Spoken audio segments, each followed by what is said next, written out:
If you only ever learn one formula in music theory, make it this one, because this single pattern, 7 simple letters, is the foundation of almost every piece of Western music ever written. Pop, classical, jazz, film scores, hymns, show tunes, all of it starts here. And if you're new here, my name is Jonathan, and on this channel we provide practical tutorials to help you improve at the piano faster. And today I'm going to show you the major scale formula and exactly how to use it. So the formula is this. You take your starting note, and then you play whole step, half step, whole step, whole step, whole step, half step.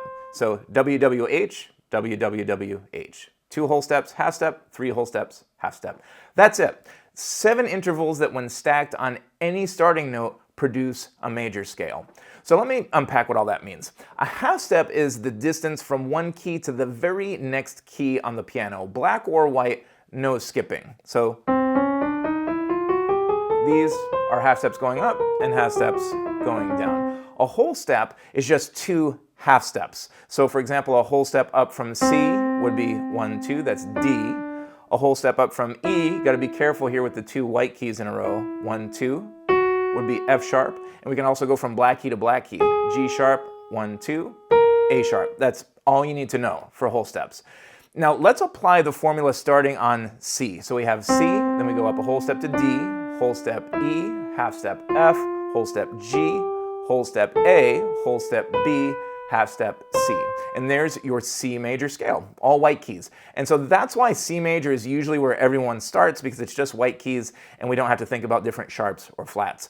But here's where it gets powerful. Start the formula on any other note and you get that key's major scale. So for example, if you start on G, whole step A, whole step B, half step C, whole step D, whole step E, whole step F sharp, and then a half step to G. And because E to F is only a half step and the formula demands that whole step there, that's why you have to raise that F. So often people ask, well, why is a G major scale a G major scale? This is why. And so that's how you just built the G major scale. 1 sharp exactly where the circle of fifths told you where it would be.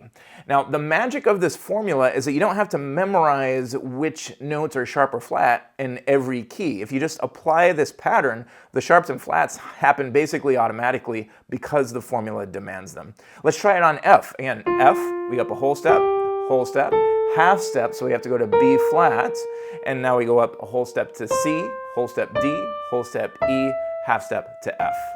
Whole, half, whole, half. Start on any note and you've just unlocked every major key.